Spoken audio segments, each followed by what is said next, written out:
سرگزشت ایک کمسن سپاہی سالار کی، جو ایک مظلوم بہن کی پکار پر ہندو راجاؤں پر چڑھ دوڑا۔ تاریخ اسلام کے اس جرنیل نے بہادری، شجاعت اور قوت ایمانی سے نہ صرف سندھ کو فتح کیا بلکہ اپنے حسن سلوک سے وادی سندھ کو اسلام کے نور سے منور کر دیا۔ توحید پہ جان نشاور کرنے والے اس سپاہی کی کہانی شروع کرنے سے پہلے آپ سے گزارش ہے کہ ہمارے چینل گلوبل نالج کو سبسکرائب کریں اور گھنٹی کے بٹن کو ضرور پریس کریں تاکہ ہماری ہر آنے والی ویڈیو آپ تک بآسانی پہنچ سکے۔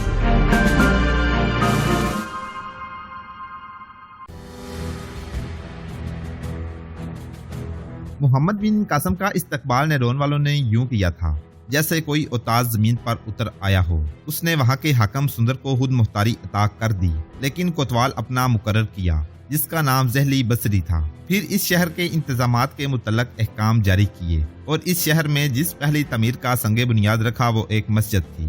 آج یہ کہنا مشکل ہے کہ حیدرآباد میں وہ کون سی قدیم مسجد ہے جس کی بنیاد کھودنے کے لیے پہلی کدال محمد بن قاسم نے بسم اللہ شریف پڑھ کر اپنے ہاتھوں چلائی تھی۔ محمد بن قاسم فوراً ہی پیش قدمی نہیں کر سکتا تھا۔ حجاج بن یوسف کی ہدایات کے مطابق پیش قدمی سے پہلے یہ ضروری تھا کہ رسد اور کمک کے راستوں کو محفوظ کیا جائے۔ محمد بن قاسم اچھی طرح سمجھتا تھا کہ راجہ طاہر کی یہ کوشش ہے کہ عرب فوج کی رسد اور کمک کا راستہ زیادہ سے زیادہ لمبا ہو جائے تاکہ عربی فوج اس کی حفاظت کا مستحکم انتظام نہ کر سکے۔ راستوں کی حفاظت کے انتظامات کے علاوہ جاسوسوں کو آگے بھیجنا بھی ایک پیچیدہ کام تھا۔ عربی فوج جوں جوں سندھ کے اندر آتی جا رہی تھی، جاسوسوں کا کام مشکل ہوتا جا رہا تھا۔ اب ضرورت یہ تھی کہ عربی جاسوسوں کے ساتھ مقامی جاسوس بھی رکھے جائیں۔ حجاج بن یوسف کی تمام تر توجہ اور سرگرمیوں کا مرکز سندھ بن گیا تھا۔ وہ باقاعدگی سے کمک بھیج رہا تھا۔ اس کے لیے دیبل بڑا ہی کارآمد اڈا بن گیا تھا۔ زیادہ تر کمک اور جنگی سامان سمندر کے راستے آتا تھا۔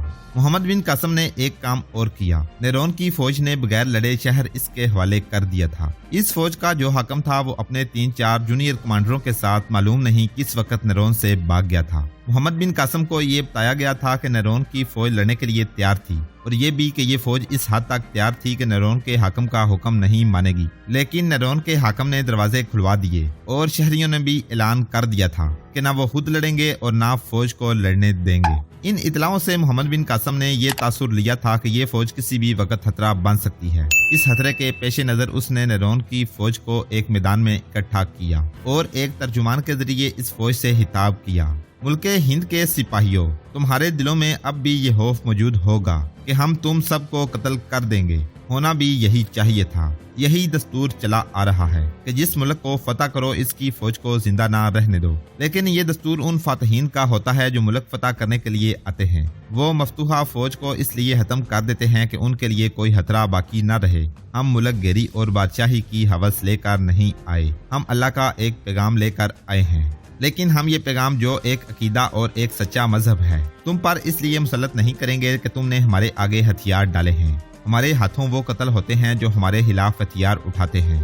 ہم تمہیں معاف کرتے ہیں اور اس کے ساتھ یہ بھی کہتے ہیں کہ ہمارے مذہب کو دیکھو، اگر تمہیں اس میں صحیح راستہ نظر آتا ہے تو اس سے اختیار کر لو، اور یہ بھی سوچو کہ تمہارے جو بت اور مورتیاں ہیں ہمیں اس شہر میں داخل ہونے سے نہیں روک سکتی، تو وہ تمہاری کیا مدد کر سکتی ہیں؟ وہ تو اپنے اوپر سے ایک مکھی بھی نہیں اڑا سکتی۔ یہ سب انسانوں کے بنائے ہوئے خدا ہیں۔ عبادت کے لائق صرف ایک خدا ہے جس نے انسانوں کو بنایا ہے۔ یہ بھی سن لو کہ ہم نے تمہیں جو آزادی دی ہے اس کا یہ مطلب نہ لیا جائے کہ تم گھروں میں بیٹھ کر اور چوری چھپے ہمارے خلاف کارروائیاں کرتے پھرو۔ تمہاری کوئی حرکت ہم سے چھپی نہیں رہے گی اور تمہاری زبان سے نکلا ہوا ایک ایک لفظ ہمارے کانوں تک پہنچے گا، اور ہم تمہیں یہ بھی اجازت دیتے ہیں تم میں سے جو بھی یہاں سے جانا چاہتا ہے وہ چلا جائے، لیکن اسے دوبارہ یہاں آنے کی اجازت نہیں ہوگی۔ اس دور کی تحریروں سے یہ پتہ چلتا ہے کہ ان میں سے کئی آدمیوں نے اسلام قبول کر لیا، جس کی سب سے بڑی وجہ یہ تھی کہ یہ لوگ اس خوف سے مرے جا رہے تھے کہ ان سب کو قتل کر دیا جائے گا۔ انہیں یقین نہیں آ رہا تھا کہ ان کی جان بخشی کر دی گئی ہے۔ محمد بن قاسم کا فیصلہ سن کر انہوں نے عرب کے شہزادے کی جے ہو کے نعروں سے زمین و آسمان ہلا دیے۔ کچھ ایسا ہی خوف شہریوں پر بھی طاری ہو گیا تھا۔